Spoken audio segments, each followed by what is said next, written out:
we got going here? Let's roll this thing here. Yeah. So how I usually roll this thing is it's just a very candid conversation. I already kind of shared some of the stuff I wanted to ask you about, but hopefully like some of the questions, and I'm very confident that it will with you, is like it'll like branch off into more of a conversational type. Yeah. Sure. But the first thing I want to ask you is something I don't think I have ever really talked to you about. Is you grew up in Iowa. Yeah. And you've shared a lot about your family with me personally, but to my knowledge, I don't really remember how you got involved in wrestling. Like, did your dad wrestle? Like, no. Yeah. So how did you find the sport? Like, my oldest brother wrestled, Marty, in junior high, and then we wrestled at the YMCA, at Ellis YMCA. My brother Brian and I did, and we wrestled. Went practice once a week on a Saturday, and then we had like 4 competitions: Dubuque, Iowa, Clinton, Iowa, somewhere else in Cedar Rapids. We're done. I had 4 competitions. That was it. How old were you? When I started, when I was in junior high, probably maybe 7, probably. 7? Yeah. And were you like really good when you first started? Like, I don't know if I was good or not. I can't remember that far back. I think I think I enjoyed the sport. Yeah. Because I a lot of energy, very competitive. You're telling me you had a lot of energy. Yeah, a lot of. As a kid, I fought a lot too. I was always fighting all the time. So, wrestling was probably good for me, Stan. So, like a one-on-one battle competition. Yeah. So, being competitive, as a kid, and so that would probably help me that way because, more motivated to win, more motivated to probably win for my family than anybody else. We didn't grow up with a lot. They didn't have a lot of things at our house, but we worked hard and yeah, and then just a chance to make your parents proud of what you can do and you compete, and that brought a joy to me that way. Yeah. I mean, so you obviously haven't known you like that long, but I know that you're a very humble person, and it wasn't ever about like being famous or anything. It was always about bringing pride back to your family and stuff. So. It's about that. Always my dad always talked about, he worked in a meatpacking plant growing up, worked 2 jobs, but just work hard. Whatever you do it your best and represent. What you're doing. You're doing it because it's work and you want to be successful. So it's not about winning awards, doing things. It's about that's just what you do daily. You give back. So that's the way I look at it. So you obviously wrestled. Did you win like any state titles in high school or? Actually, my brother Marty was really good in high school, and then Brian was really good. My other brother, who's on me, was probably the best in the family. So growing up, he won a lot, and I didn't win as much as he did, but he ended up falling away a little bit his sophomore year. Then I stuck it out, and I ended up winning 3 state titles in high school. The funny thing is this, though, Brian, he quit wrestling as a sophomore in high school, halfway through his sophomore year. I couldn't beat him to my sophomore year in college. Wow! That's how good he was. He is a unbelievable athlete, gifted hand-eye coordination, strong. I mean, everything. Tough, very tough. So at what point did you like first meet Dan Gable and like how? Like I don't know how recruiting worked back then. Well, back then too. Now you got Flow Wrestling, you got Big Ten Network, you got all this stuff going on. Okay, well, back then we had. Let's see. Well, you always mentioned the radio, and then Big Ten would have the TV, the duels. Yeah, they had Iowa Public Television. Okay. They had is that they'd have like Iowa State, Iowa UNI, you know, Oklahoma State and Iowa, you know, we got the big duels pretty much overhead. So, you know, you're also at a tournament, Linmore, look up, oh, Iowa State and Iowa. I'd watch the screen, go out and wrestle, come back and watch it again. So, you know, that's how we watched TV back then. You know, they had a radio broadcast, but I never really went.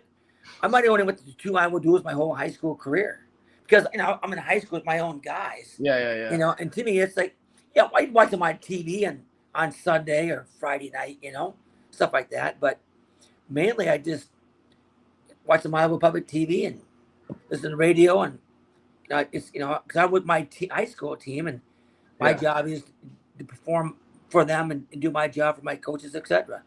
So, but I probably went to two duels only. I think what hurt me too, I wish I would have.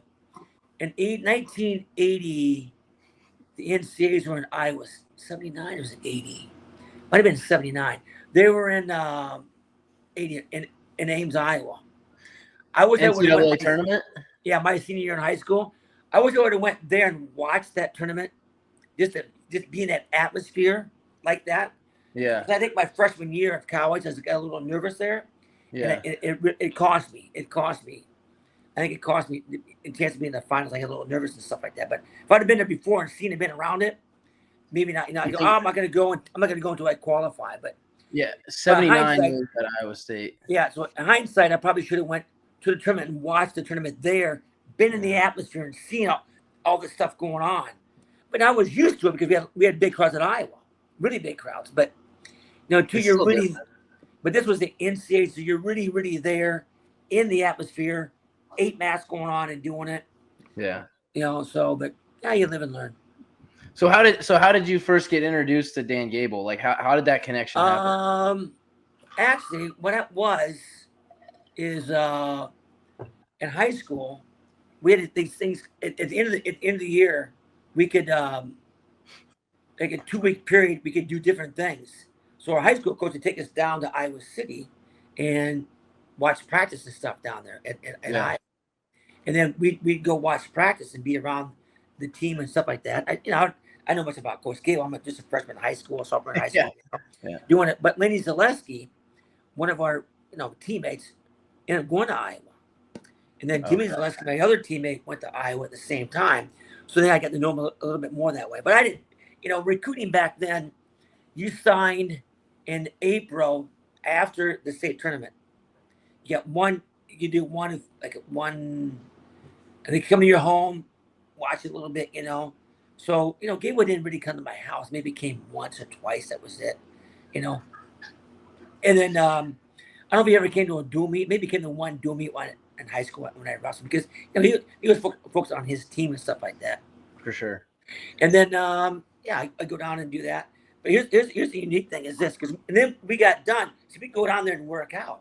So at the high school work out in that off season, like saying, I don't know. So we got done, and so for the signing day, I go down and work out with Lenny and Jimmy all the time. Yeah. About that. So one day I'm walking out of the field house. My dad's picking me up. He's like, I walk on. He pulls up, and I walk. He's like, what's he? It's kind of weird. What's he doing with his head? I walk around the corner. The door opens up. Dr. Harold Nichols, the Iowa State coach, steps out of the car. Oh my gosh! He goes, "Hey Barry, how you doing? Dr. Nichols here. Nice to meet you." So we get in the car, drive back to the house. I'm sitting here talking to Harold Nichols at my house. I was in Iowa City working out. Yeah. And Coach Gable, that was Coach Gable's college coach. Right. And he left. I go, damn, what was going on? He goes, I'm Barry. He just came to the house. He's like, hey, Barry, I'm like, oh no, he's not home. I'm gonna go pick him. He goes, I'll go with you. Oh my gosh, you'll go with me. When I tell the guy no, so he drove down there. So, yeah. But I didn't really. I visited maybe one other college. That was it. Northern Iowa. And that was it. I'm a homebody. Even Iowa State was too far away from me. So I, 22 miles on the road. I went down there. And I was close to my family. Mom and dad mainly. I didn't realize you were that close. Yeah, I was pretty much that close. Yeah. So your real relationship with him really fermented as an athlete. Like it wasn't. Yeah. There wasn't anything. Yeah. So what was what was the craziest or like hardest work? I know you remember because you always talk about these we stories. did a lot of What- crazy things, man. What was one of the coolest or like one of the hardest things that you can remember that you're still like, wow, I can't believe we did something like that. I mean, you've shared some cool stories with me. A lot of them, man. A lot of them. All of a sudden, he'd walk in. Somebody's go, "All right, guys." He goes, "It's like, well, he ran practice like this. We didn't do a lot of drilling. Not that much drilling. Okay, he didn't at all. He just kind of ran the 4 o'clock workout. So most of your drilling stuff was with Jay Robertson, the assistant coach. With him. Jay wouldn't come in about 9 or 10 in the morning a lot of times, So Jay did all the drilling in the morning. Jay or Keith Moreland, Keith was really good. Keith was a great technician. He was great for me a lot. He would develop me. I give Keith Moreland a lot of credit. He helped develop me quite a bit. But Gay would just ran the 4 o'clock workouts. Sometimes he'd walk in and he'd go, "All right, guys, it's 4 o'clock. Get warmed up. 4:20. Okay, on your own, live. Done at 6. All right, done at 6. Rest an hour and a half. And I tell guys too. It's like we'd wrestle live. So say it's the day before a dual meet. Okay, day before a duel. He'd walk in, talk to us a little bit, about the duel, a little bit, different this and that, and he goes, all right, get a warm up in, warm up minimum 45 minutes hard. Then you start cutting weight. Oh, no way, day before a duel. But you're just accustomed to it. You just did it. You adjusted to what you had to do. Yeah. People go. Oh, you can do it now. I guess one of the harder workouts would be this though.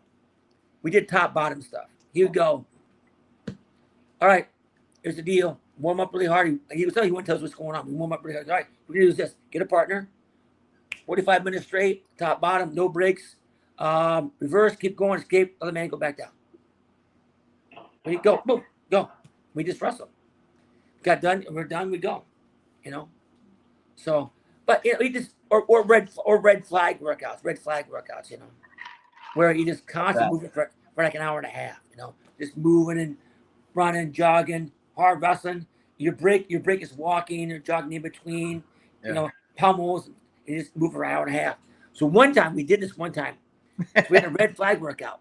Okay. Austin, he's like looking around. So he's like, "Hey, where's Deanna? Where's Mike Deanna?" No, Mike Deanna was our 67-pounder. And he's like, "Where's he at? I can't believe it. I knew I should have said that to him." What happened was the next day, Deanna walks in their practice. Gil was like, "All right, Mike, because here's the deal." He says, "Come out here. You tell these guys where you were the other day, okay? And why you weren't here. Why you going to do a red flag workout?" I'm going, and he's talking to me, kind of smiling at me. This guy's trying to be mad, but he's not mad. He's smiling, and like, "What's going on here?" Deanna goes, "All right, guys, here's the deal. All right? And here's a red flag workout. You'll be working really, really hard. That busting hard like that. You know what? So here's what I did. I went downtown to Joe's place, had a drink for every one of you guys at the bar. Bang. So he went downtown. He was belly up to the bar drinking beer while we were working out. But he had one for all of you guys. Yeah, though. you believe that? Mike, that guy, that's wrong. That's wrong. You know that. You can't get. He was like, whatever, And Mike goes, "Hey, by the way, you want to go there right now? Let's go. Sit down, Mike. Sit down.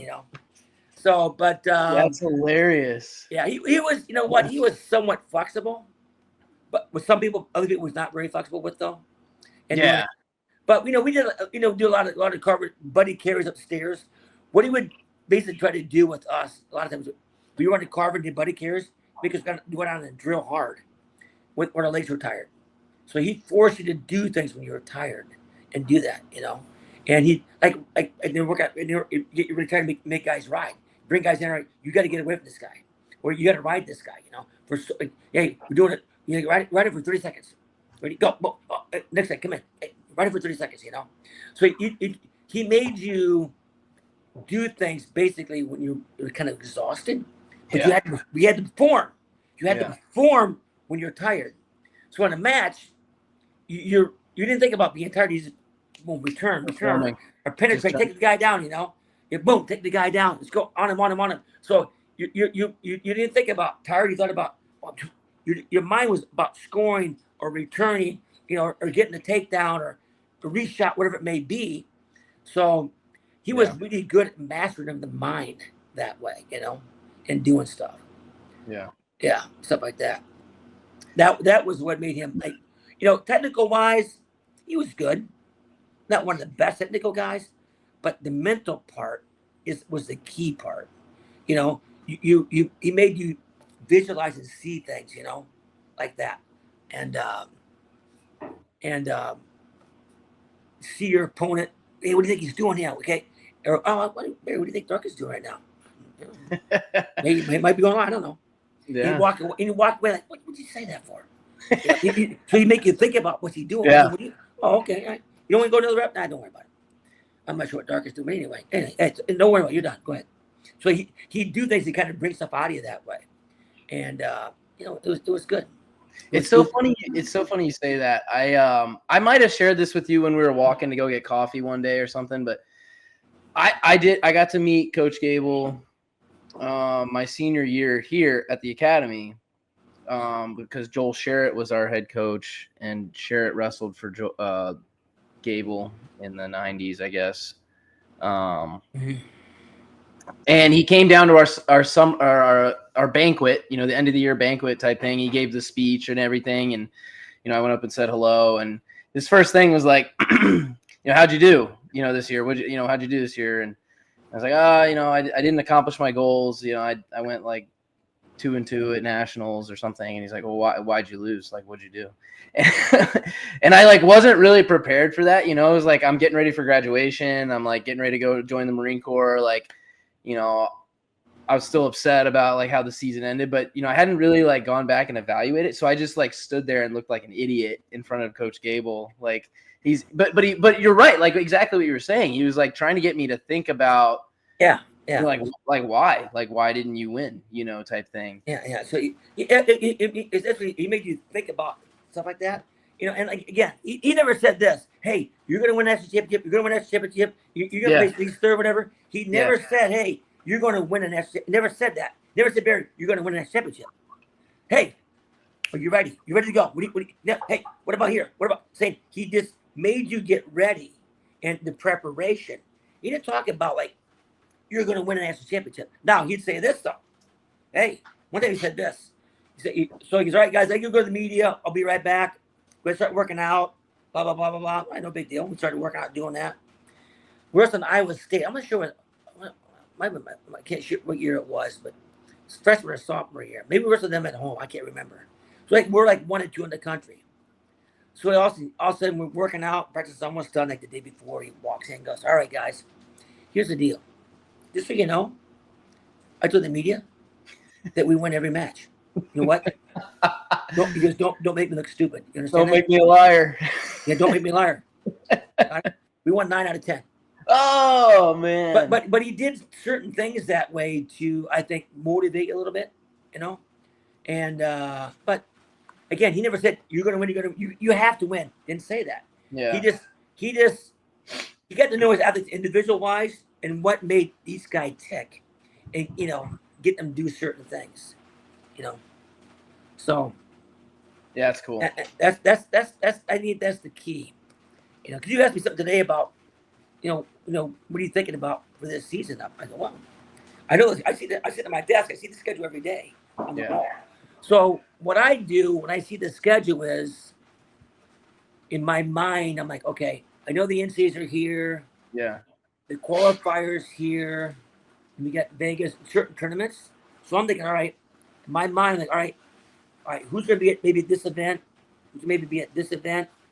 Right? I know this guy may have this guy here. That's the rain coming. Sorry about the rain. But so I'm getting my mind ready for these events, and who may be there. So I'm subconsciously getting ready. Now, I can't be ready for March right now, but I know when the tournament is. I know it's going to be in Cleveland. Yeah. etc. Well, yeah. I know, so I mentally try to, it's not every day, but see it, visualize this or visualize that. So I slowly subconsciously get my mind ready to go, so I can train in my mind to make sure that as we're going throughout the season, I can do my job for Coach Colot and his team. You know, my job is to make sure, I represent Coach Colot, this team, this program, and the Navy the right way. And that's what Coach wants. He brought, like you said, 5 new guys in. We got a great atmosphere, right? Our atmosphere is unbelievable. I tell people, he brought guys in from upper body, lower body, top, bottom. So, we got a great group of guys. We all give back that way. We all talk about a lot of different things, but we all know our job is to perform at a high level, mentally, physically, and come prepared for Coach Colot and his team. Yeah. That's what fires me up, though. I want to make sure, I'm representing Coach Colot in the program and why he brought me here, all the right ways. That's why, So I mean, all the guys, love you, man. It's like, I think they respond, and you kind of just touched on it, but like, there's great balance with the staff. Colot's a certain way, and then you're a certain way, but you fall, like, we all following that direction, that trajectory that he's outlined for us. But there's certain guys that want to talk to you versus that, instead of talking to Blaze or something about correcting either a mental issue or a technical issue. Like, I obviously see that, who gravitates to you and wants to learn from you versus, going to, like I said, Blaze or myself or something. But everybody's going to gravitate different ways, I think, which is really good. And the good thing is this: we can talk about each other about certain things, and which is great. There's open concept. If you don't have an open concept, we can't do what we really want to do. We don't all agree on things, but the bottom line is, we do what's, the right. Coach said, right, is what we're doing. We fall in line and do our job, which is great. But we have a lot of good communication on stuff. And you got to have that in the staff, And that's the one thing that when Kerry got a hold of me, hey, Barry, there's going to be an opening here, here at the U.S. Naval Academy, thinking about applying. So, we go way back. Kerry and I go way back. We go. Yeah. I recruited him in high school. Yeah. So elaborate on that relationship too. So, like, but you knew him. You know Aaron's dad, but like, how did you first meet Colot? Well, here's the thing. I didn't know it, but Kerry brought back to my attention, because Barry, when we went to Midlands in high school, I went to this hotel room and talked to him. I didn't know that. Oh my God. So I knew like Kerry was a little kid. Yeah. Wow. And then he ended up going to Penn State, and he had an unbelievable career at Lock Haven. Guy's phenomenal. I'm like, why is the game recruiting this guy? I don't know why he did, but he missed out on a great individual. Boy, he'd have been a great Hawkeye, but didn't matter where he went. No matter what he went, I knew this kid's gonna be not a kid. I'm sorry, Coach Colot, but he's gonna be successful no matter where he went, and he is. He's totally successful. But and then when I left Iowa and went to Wisconsin, he came there for me with a little bit, and but you got another opportunity somewhere else. I go, hey, Kerry, you got a better opportunity. You got to go. I get that, And, I didn't know that. Yeah, I didn't know that. Yeah, but I knew Gary at the NCAAs. I think it was in '92 or '93. I think I knew him. I met him there through Rick and Rock Bonomo. There, he was at the NCAA tournament. So I just, hey, how you doing? Talk to him. I knew those guys, and we had a relationship. And then I knew Aaron, his wife, before he even knew her, But but I remember when he asked me to. But I followed his career. I love watching the guy wrestle. Oh yeah, I followed him all the way through his career. It's great watching him. Great technician, great competitor. Got after it. He did a lot of different things. Like, oh, this is unbelievable. This guy's fun to watch. So I watched him on tape a lot of times. Yeah. And we said, even when he went to Wisconsin, we left, went back, and we always stayed in touch. And then he told me about the Navy job. I probably, my wife and I drove over here probably, 4 different times? 4? 3. We probably drove out here maybe 4 different times. But I drove out the coast, right? So I came out, we talked to him, So we didn't really talk wrestling right away. We talked about the Naval Academy, what it's about. What kind of athlete do you have to recruit here? How's this work? How's that work? Yeah. and I drove back home, talked about it in the car with Andrea. Then we drove out again. Hey, I want to come on and talk to you again. We need to talk some more. So we talked some more, again about just not just wrestling, but other things, What are you thinking about? What are you trying to put together here? Who's on your staff? What's going to go on? What are you looking for? What do you think? And like this guy's got it. This guy's got it going, man. This is, his staff. We talk about the academy, the kind of kid we got to recruit, what his goals are, is his team, the direction he wants to go. I think we're ready, really, really kick off some stuff here, Barry, doing that. So it's some really deep conversations. Yeah. I think the third time I came out, we drove out here every time, drove back there and back every time, so like 15 hours both ways. You're crazy. But here's the thing, though. Yeah. We kept talking and talking, and it's like this. I understand what he's talking about, where he wants to go, what he wants to achieve here, what he wants to do, his goals and his mindset. I watched him. I guess he's still a competitor. He understands he knows what he wants to put together, what he wants to do. I'm like, I got to take this job. This guy's, he's got something going here and doing this, and wants me to be part of it with everybody else. And then we came off the Olympic trials, talked some more. Then went to the trials. Then and I talked to different people about the trials. About you meet different people here, like Gene Mills and other guys you met in teams and stuff like that. Friends, because we're all at the Olympic trials watching wrestling. That's the highest level you can get at. Right. And then he asked Andrea, he goes, "Hey, is he gonna take this job?" He goes, "Yeah, he's taking the job. We'll probably talk to you about it tomorrow." And then on Sunday, the last day, Coach Cole and I sat down, we talked, and I said, "Yeah, I'll take the job." But it's so that's why I'm saying when I see that calendar on the wall, I want to make sure that, hey, I understand Coach is talking about what he wants to do here, to make sure that I'm doing my job, to make sure as a coach he reaches his goals for this program and this team. I'm excited about that. Yeah, I mean, you talk a lot about like understanding the vision, like, hey, we want to be a top 10 program. We want to be a contender. We want to be in that conversation where it's like we're pulling in these top recruits every year, getting our name out there. And, and I even asked you this earlier. I wasn't really going to bring it up, but, when you were at Iowa competing and I was like, what did you think of Navy? Like, did you ever wrestle? And you're like, I don't know. I didn't care. It was just like, but I want what the vision is like, oh crap, I'm wrestling Navy, Well, what I said, I think, was this though. I didn't really look at it as an athlete. I think as an athlete. You didn't look at it as I'm not wrestling the institution. I'm wrestling the athlete. Yeah. Yes. But I knew this though.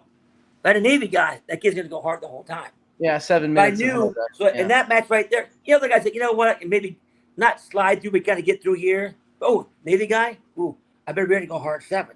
Yeah. These guys are gonna keep coming. So that was good. But I think, it almost talks with Coach Kolot. And I again look at that. He put you on. He brought Ty in and Q and all. And then he bring the kid from Illinois. He's got a plan. I've seen his vision. I know his mentality. He wants to win at the highest level. I'm going. And we have a chance to do that here at the academy. You kids. You know what? If Coach Kolot is his mindset. Yeah. When he's thinking, people he's putting together right now, especially with the RTC coming together. That's the big ticket right there. What you're doing, Coach Kolot's doing, bringing guys in, the RTC, raising money for that. That's how we're really going to win down the road. And you and Kerry putting that together right now. These pushers see what we're doing here with the RTC. That's the kickers. You want guys to train at a higher level here. That's to bring everybody up to here. I know, they know. I knew going to Iowa, I had to come in pretty much prepared every day. Otherwise, I couldn't compete at the high level because you know what? Guys are too good. Yeah. Our guys are getting guys down. The RTC guys, like Josh sticking around, Quinn's here, the Illinois kids coming in. They're got to be at a higher level coming in because you know what? They don't. They're going to be a fun practice. So mentally, they got to force. I'm saying subconsciously, you're forced to think about that. Yeah. Before you even get there. So you're automatically better because of that. And you and Kerry are doing a good job of putting that together. And I see that. I see what's going on here. And that's so exciting to see what you guys are doing together. And I think Navy's seeing it too. That's how we're going to win at a high level. Now, we're out recruiting, Ty and I and everybody recruiting, doing our job, what we're supposed to do. But Kerry's on the other, he's multitasking. Hey, go go see these recruits do this. Blaze, you're doing this. Q, you're doing this. And Ben and you and boom, bam. Now you know what? Hey, let's sit down here. Peyton, you know what? Let's get these guys on board because you know what? We're getting there, and we're really, really close. That's why, to me, this season is very exciting for me. Like I told you in the room, I'm looking to go home. Got to go to Fargo and recruit. And we're going to go to Freestyle and Greco and watch both. I think because you can see some kids later on next couple of days. Those next 2 days are critical. You know what? I see him here, see him here. We can pick up 2 more guys here. That's a game changer. Yep. But again, they'll come back here. The kids are coming back for the final block and training. But like I told you, I need to get away about maybe 4 more days, and then really lock that mind in all the way through March. Because you know what, it's gonna be an exciting season. A lot of things going on. I'm gonna make sure as a coach for this program and for Coach Kolat, I am on my game when I walk in every day for him and his program and these athletes, and making sure they're getting everything they need to be successful. Help Navy be at a high level here, and we're really, really close. But I think it's exciting for me. I'm excited for it, and I can see things happening. I write notes down and do things, but that's why Coach brought me on to do that. Yeah, it's crazy. Like, part of me feels like the season just ended.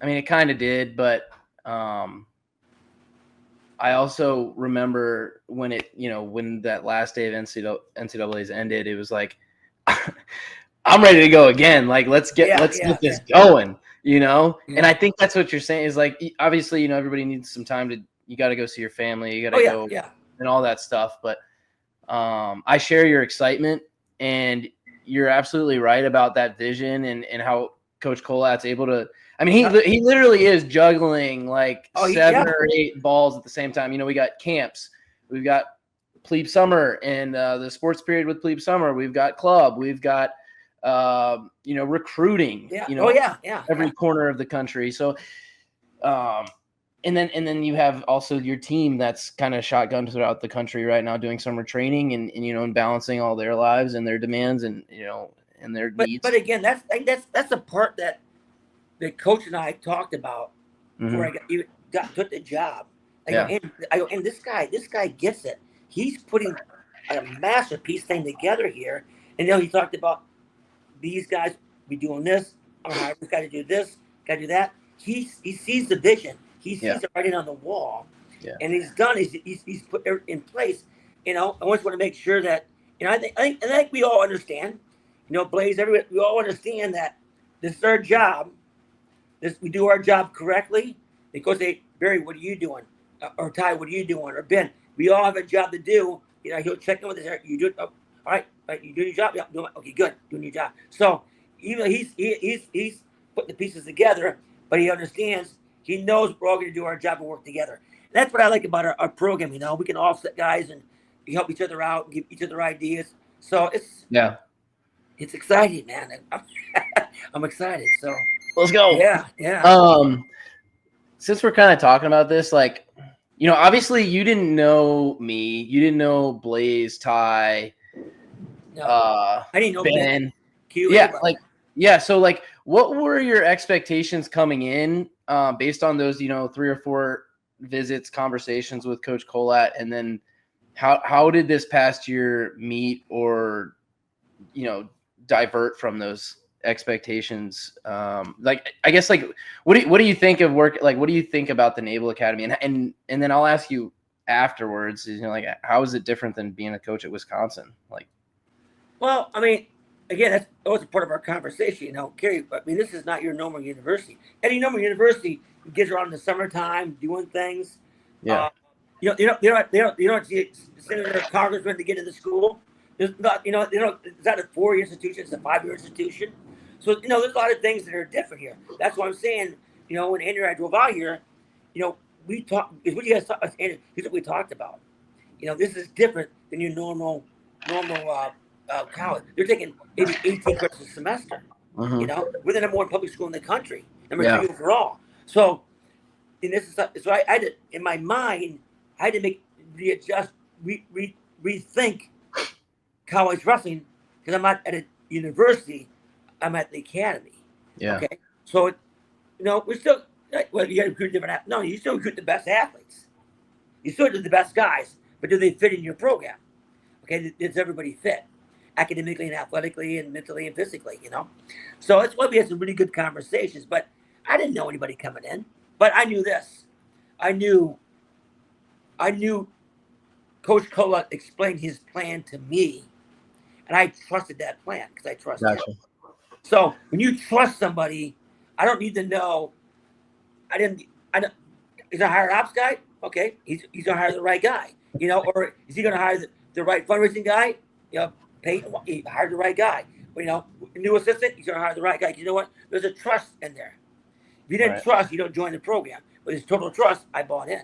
Right. So we bought in, and now look what's going on. Great things are happening because, again, that's why I took 4 different trips. But that's why, hey, I'm all in because of what he said. And I believe that because he's a competitor, okay, in all levels, in college, international, now coaching. And he wants to be here. Says, here's what I'm trying to build here, Barry. Here's how I need to build it. Here's what I'm looking to do. Okay, let's talk about it. And we did, and it worked out. So besides like the obvious things, like after people graduate here, they go and serve. Yeah. Like it's a 4-year institution. It's a military school. Like, is there anything else different? Like you said, like, hey, we're recruiting the best athletes, but like, I mean, like it's still a different type of person, right? Like, somewhat. You're still dealing with 18 to 24-year-old kids. Okay, I mean, your human mind, 18 to 24, pretty much almost always the same with everybody. All right, so that's not changed that much. You're still getting athletes that have different things going on in their brain, etc. But what you see here is a tightness of a family. The reunions, like your class, your wrestling class, your graduating class, and the group you're in. It's a tight fit family here. You know what they do? Hey, you gonna go to business? Hey, go see this guy. So that's the key there. It's a family. It's a tradition here. I mean, a lot of the Iowa guys I talk to, but don't not that much. You guys, hey, this class, this guy going on. You guys have more of that. I think that's so critical and so important. That's what makes this place very unique and much better because of that. That's a great tradition, and they help each other out, and they want everybody to be successful, athletically, financially, everything. It's the whole package. Okay, so not a lot of guys. I talk to some of the Iowa guys. I see them and talk to them, but it's a different atmosphere, and it's great. So again, that's one thing I talked to Coach Cole about. Spirit trust me. This is like no other place you've ever been. It's a special place at the end, it's very, very special.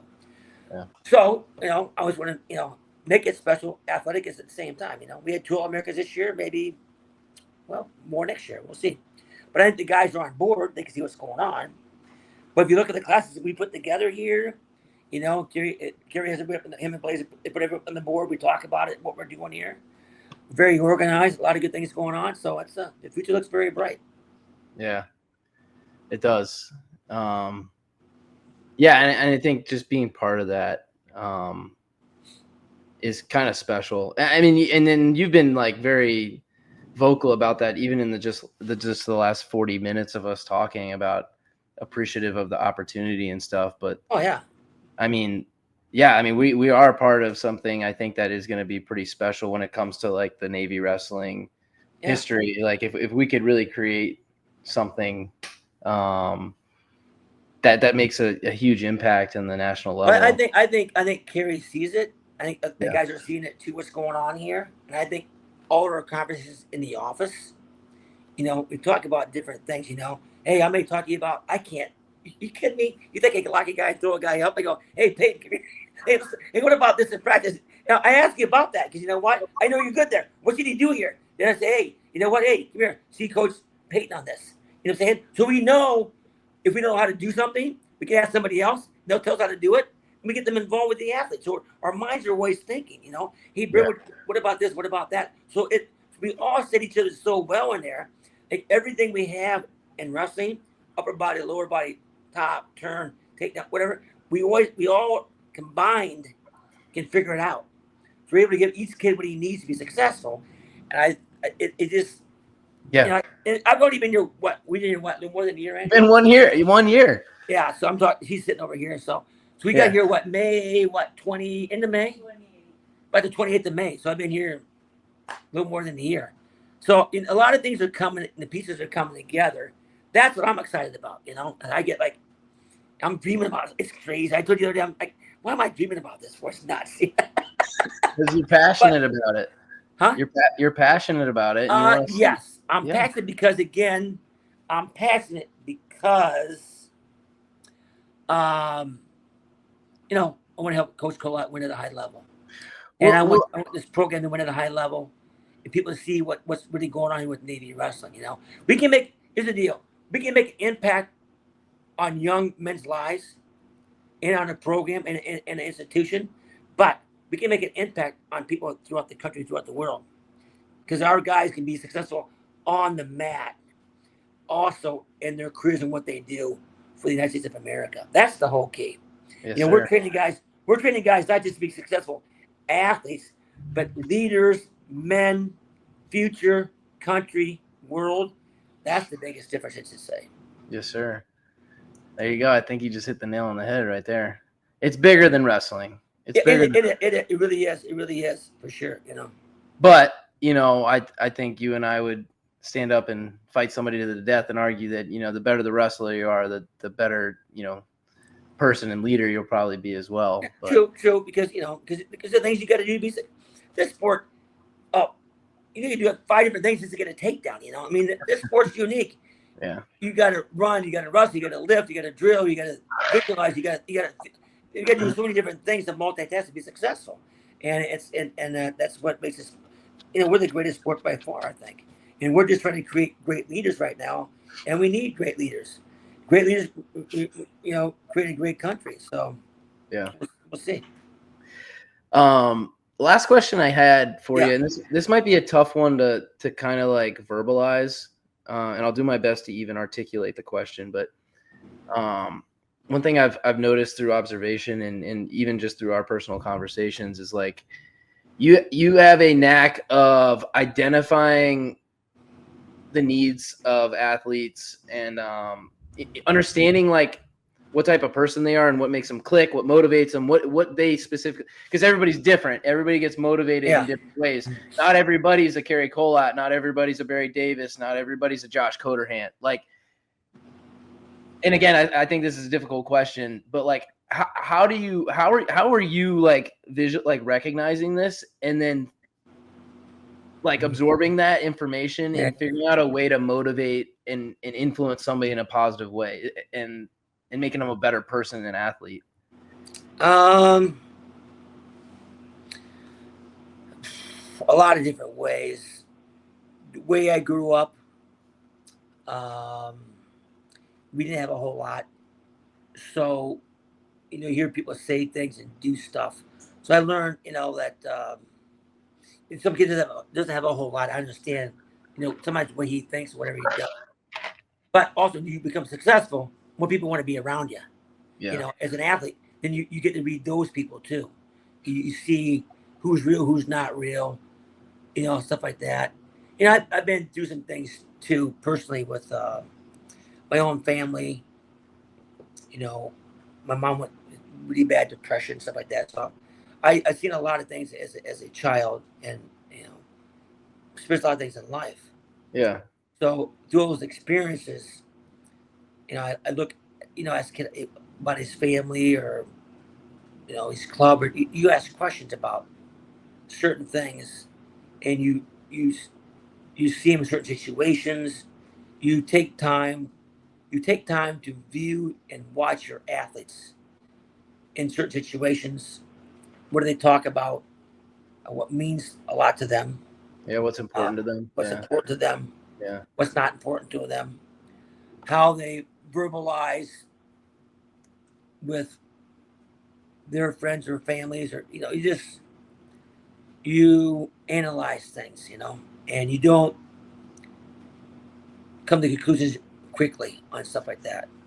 So I think that's what Gabe was good at too. Just trying to find out what motivates this young man and what's going to motivate him to make him a better young man, a better leader, and a better teammate and athlete. So Yeah.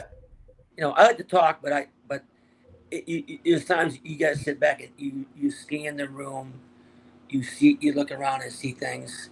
You watch them in the competition, you watch them in the arena, you watch them, they walk in, they walk out.